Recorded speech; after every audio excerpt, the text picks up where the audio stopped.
Thank you for tuning in to this broadcast today. It is my great pleasure to once again bring Michael back for some discussions about some very important and pertinent issues for today. Um, Michael will speak to us on the subject of the Thanksgiving hymns, and if time permits, we'll discuss the war of the sons of light versus the war of the sons of darkness, and maybe even touch briefly on the treatise of the resurrection. Michael has dedicated his more than 3 decades of his life to truth, and I feel fortunate to be able to spend this time uh, learning these truths from Michael. It's an extremely valuable resource for me, and I'm happy to share these truths with the listening audience as well. Michael, welcome. Let's talk a little bit about the Thanksgiving hymns. Now, again, I've been in a walk, a search for truth for 30, 40 years. And just until recently, having met you, I had no idea that such a writing called the Thanksgiving hymns ever existed.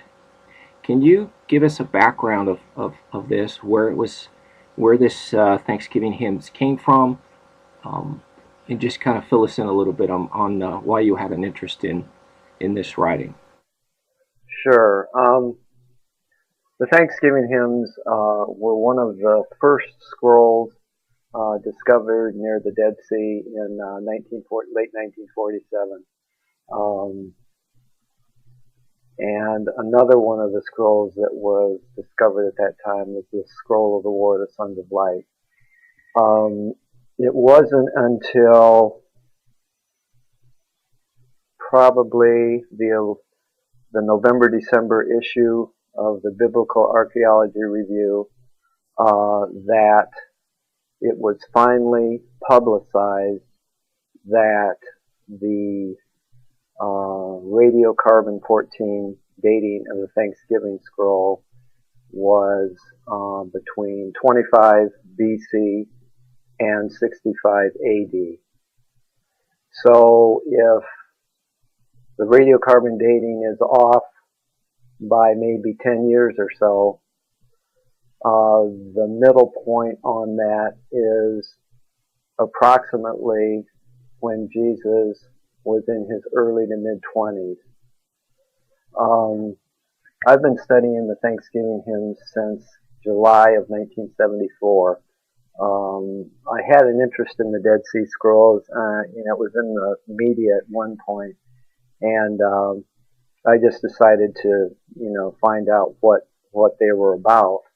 And so I got my first copy in 1974, and I started reading I was particularly drawn to the Thanksgiving hymns because they're sort of like the Psalms of David, only I consider them a little bit better. They're a little bit more intense, a little bit more. They have a lot more information than David's Psalms have. And there's an important sequence of events. I first picked up the Thanksgiving hymns in July of '74. It was in December of 1974 that I received the vision of the Son of Man, and it was in December of 1975 that I received the revelation of the resurrection. In order to explain the significance of the Thanksgiving hymns, basically my research has established beyond a reasonable doubt that Jesus was the author of the Thanksgiving hymns. And I'll go into some of the reasons for that in a minute. But in terms of their significance, just in terms of doctrine, there was another scroll found in Qumran Cave 4, and it's called 4QMMT. And what that signifies is the title is with reference to some points, some elements of the Torah, and apparently it was a document that was written by the head of the Dead Sea Scrolls community to the Sadducees in Jerusalem. And basically what that said is it was explaining the reason for the separation. And there was a group, the Sadducees in Jerusalem, had basically departed from a rigid interpretation of the law from the perspective of the Sadducean sect at Qumran. And there's a difference between Sadducee and Sadducee. And the Sadducees were the official priests. The Sadduceans were of the same mentality, only more rigid. And what this document consists of is explaining the specific points of disagreement that required them to separate. Okay, now, if you want to understand the significance of the Thanksgiving hymns, basically it is a doctrinal 4QMMT. It is an explanation of the specific doctrinal reasons why the author of the Thanksgiving hymns was hated and persecuted by the Jewish priesthood in Jerusalem. And the extent of that is summarized in two very short lines in the Thanksgiving hymns. And the first line is, of the vision of knowledge, they say it is unsure. The second line is, and of the way of thy heart, it is not the way. Okay, what is the vision of knowledge? The vision of knowledge is the vision of the Son of Man. It's also referred to in as the tree of life in Genesis 3:24.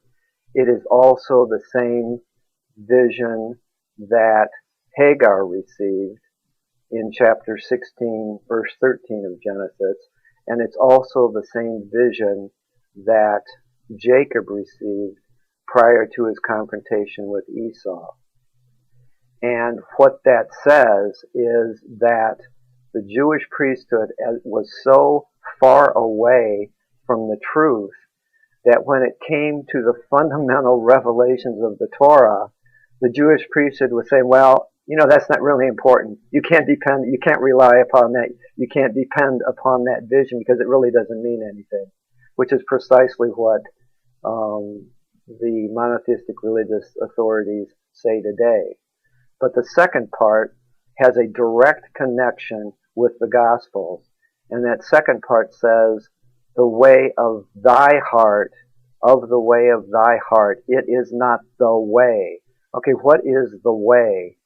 The way of thy heart is a reference to the revelation of the resurrection. And the reason for that is that the revelation of the resurrection is received in the heart.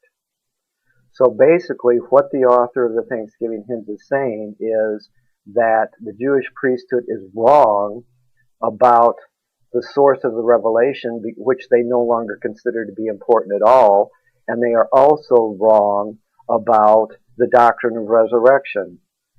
But there's another tie-in with the Gospels, because Jesus says, I am the way, the truth, and the life. And today, that's basically rhetoric. It's basically jargon. If you ask a theologian or a Christian, what do you mean? What does the way mean? What does the truth mean? What does the life mean? Okay? And what those things refer to is the three phases in the war of the sons of light. Okay, the way refers to the revelation of the resurrection, which is the second phase of the war of the sons of light. The life refers to the tree of life. Okay, there's an echo of the word, but there's also an echo of the phonetic tone. And the truth is not understood in a doctrinal sense. Truth to the Jews at that time had nothing to do with conceptual truth. Okay? Truth to the Jews was the law. That's what the law was. Okay, the only truth that they were concerned about was the moral law and the laws about sacrifice and things of that sort. All those things represented the truth. So basically, the truth, in the phrase, I am the way, the truth, and the life, the truth in that context doesn't mean truth. What it means is the revelation of the law. So the three phases of the war of the sons of light, the first phase is the revelation of the law, the second phase is the revelation of the resurrection, and the third phase is the vision of the Son of Man, also referred to as the vision of knowledge or the night journey of Mohammed. All of those things pertain to the same vision. Wow. Now, modern day theologians would certainly not understand what you just said, to be able to put what you said into any kind of context. Yet they censored these writings as well. What was their motivation for censoring and not acknowledging that Thanksgiving hymns is even remotely having the possibility that they came from Jesus? The whole job of Christian theologians is to conjecture and guess, okay, what Jesus was saying. There are 10 million interpretations, 5 million conservative interpretations, 5 million liberal interpretations of what Jesus said, okay? And all of these people, they're opposed to each other, but it's like a business, It's like we'll allow you to, sell your interpretation if you allow us to sell ours. And so they all get together and they all agree to allow everybody to sell their own interpretation. Okay, and so everybody's happy. Okay, somebody and no matter what they disagree with on, no matter what they disagree, they can disagree point by point by point by point of what Jesus means by all different kinds of things. But when it comes to the meaning of the resurrection, there is something called intellectual gridlock or intellectual phase lock. They all come down and say that the resurrection is a physical resurrection, or else they don't believe it at all.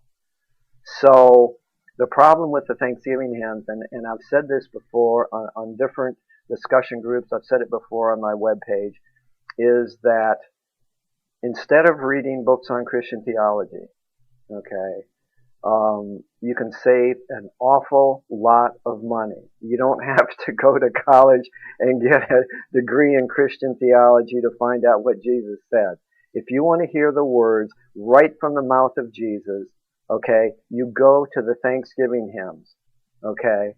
And the problem with that is if you read the Thanksgiving hymns with your heart, okay, if you read them with your heart, you will see that every single fundamental doctrine of Christian theology is contradicted, absolutely contradicted.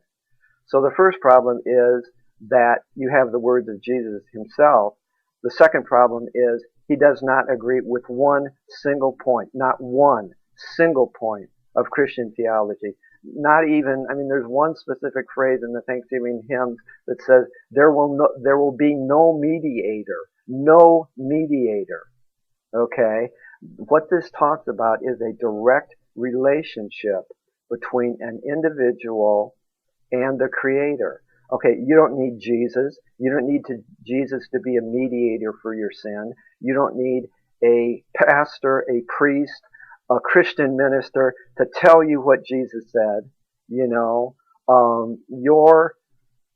have the ability to try to establish that relationship by yourself, okay? And that is, no Christian theologian wants that information to get out, because then nobody will be able to sell their book, okay? If somebody says, okay, these are the words of Jesus, nobody's going to be able to sell books on Christian theology conjecturing what Jesus would have said about something.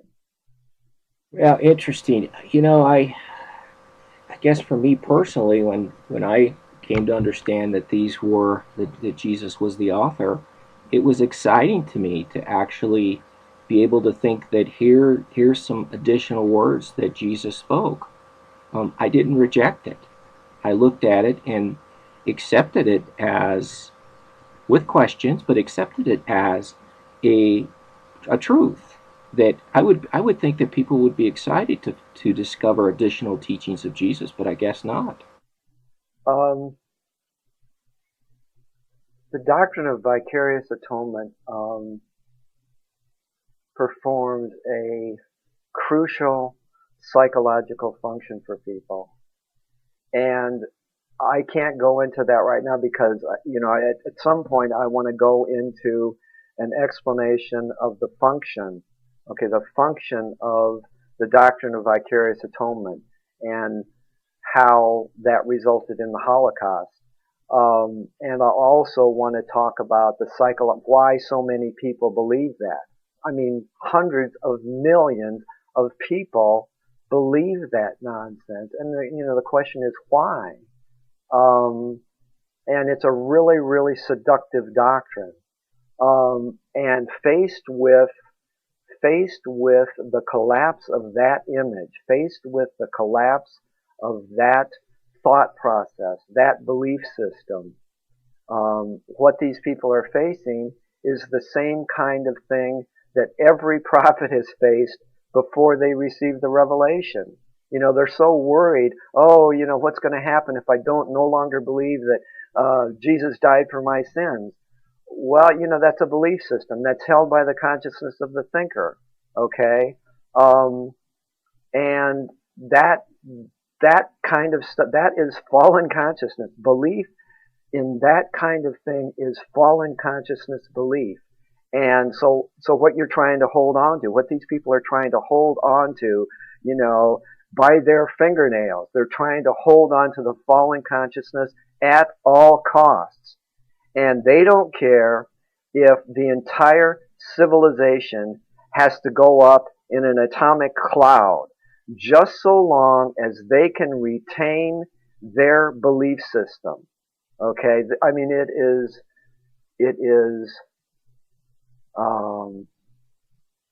satanically ingenious.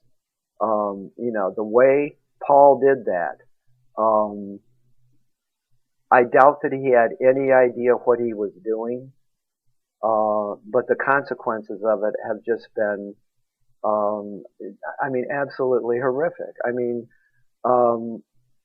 It was because of Paul that the Jewish priesthood was absolved from all responsibility for the crucifixion when they were the ones exclusively responsible.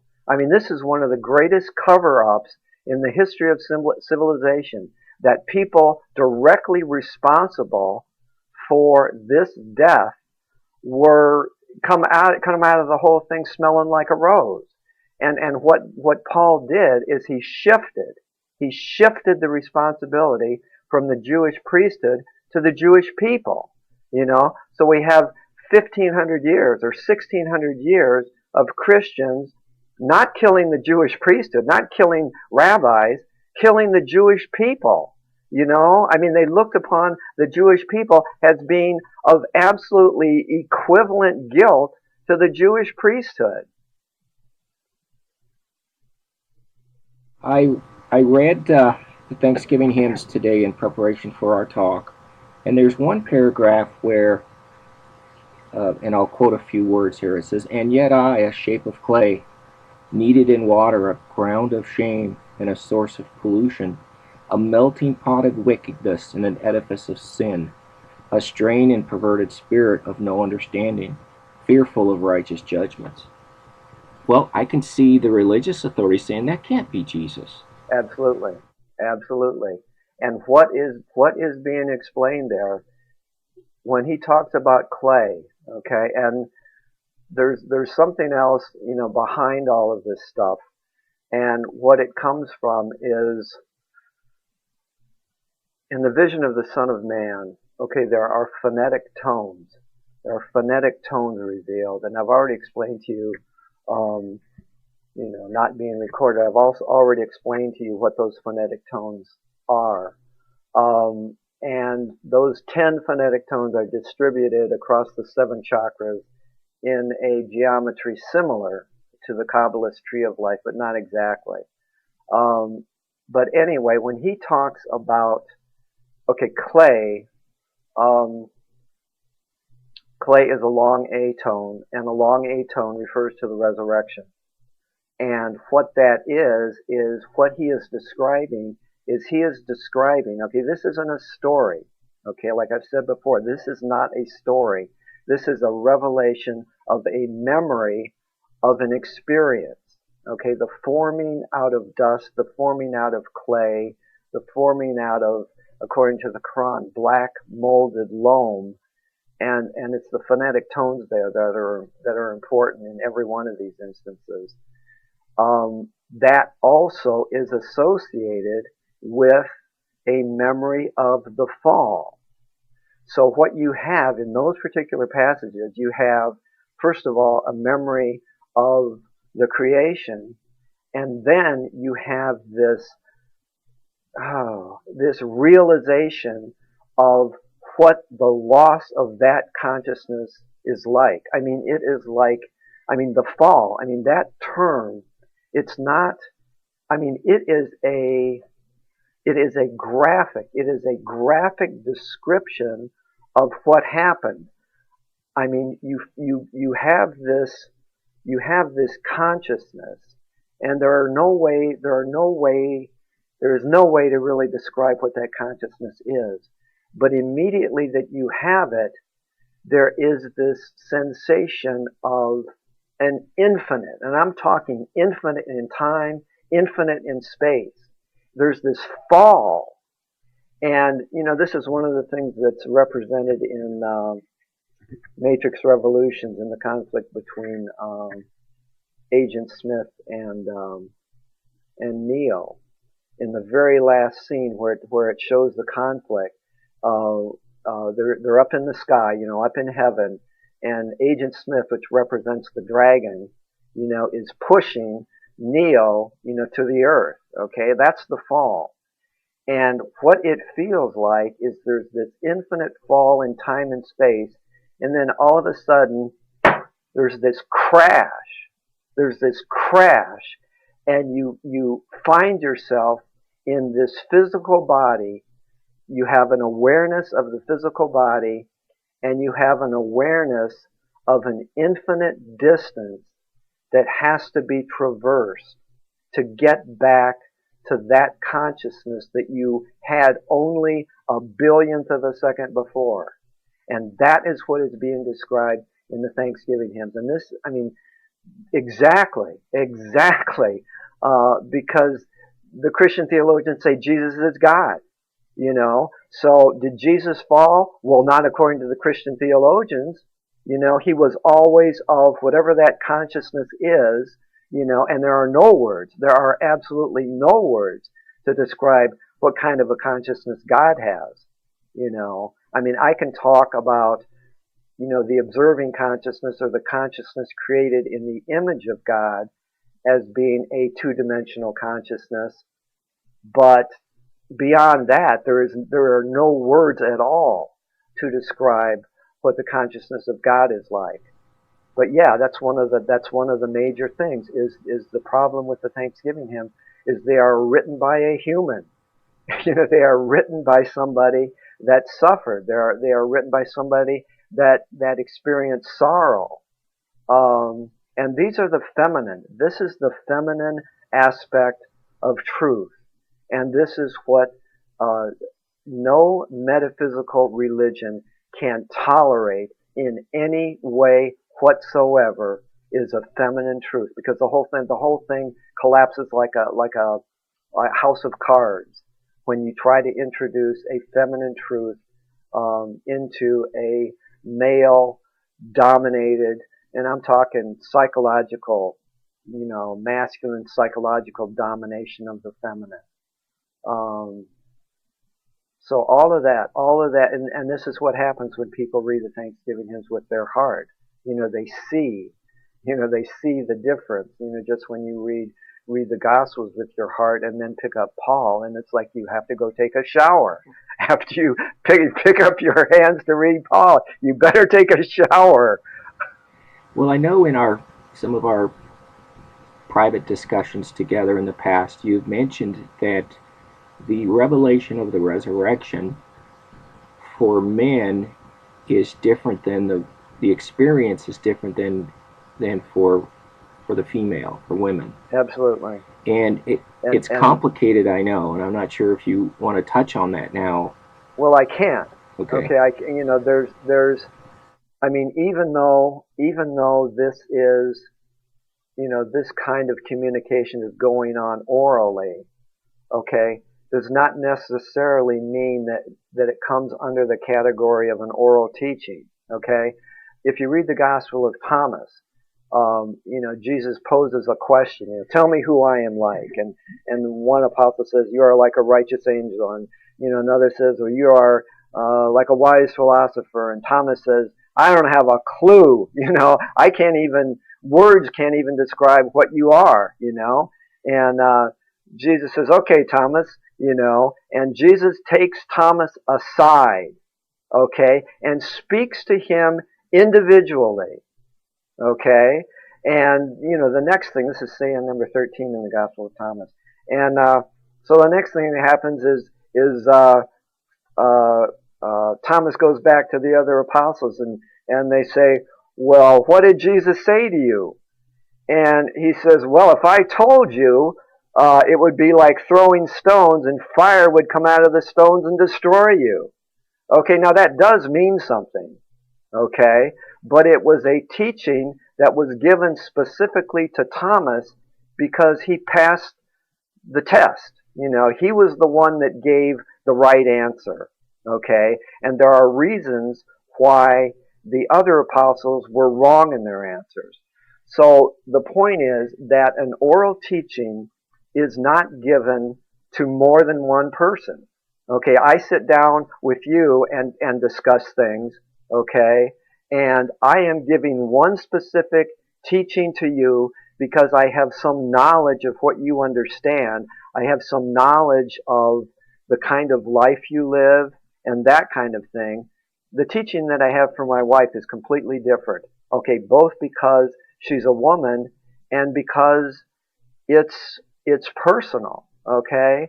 And, she has different understandings and she responds to different kinds of approaches than any other woman would or any other man would, okay? So there is a difference. I can say that much. There is a difference between man and woman, with regards to, and this is where I have to be careful, with regards to the revelation of the fall. That's about all I can say. Well, it's good enough. So our time is short. Let's have you just put in perspective for us these Thanksgiving hymns, sort of from start to finish, from the finding of them to where we're at today, where the religious community is, and what, in short, what value they present to us as believers.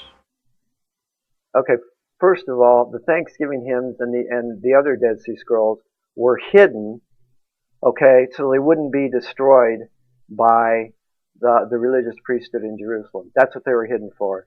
And the Thanksgiving hymns shows definite signs that at one point somebody tried to destroy it. Okay? So 2,000 years later, okay, these Dead Sea Scrolls are discovered. Okay, they're put into the hands of precisely the same people they were hidden from in the first place in order to prevent them from being destroyed. Okay, so what have these religious authorities done? They've reburied them.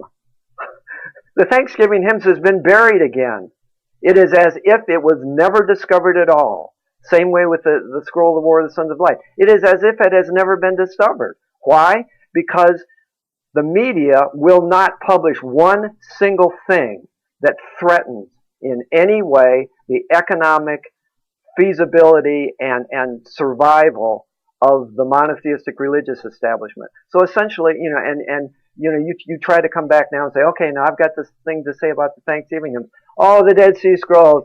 They figured all that stuff out 20 years ago. Nothing more new will ever be discovered about the Dead Sea Scrolls. Okay? Well, that's where it is. And so you have a few people saying, okay, look at the Thanksgiving hymns because they were written by Jesus and because they contradict Christian theology. Wow, fascinating, Michael. It's extremely fascinating, the things that we're hearing. Our time is up for the day, so I want to thank you for your time, and look forward to having future conversations with you. Okay, thanks a lot.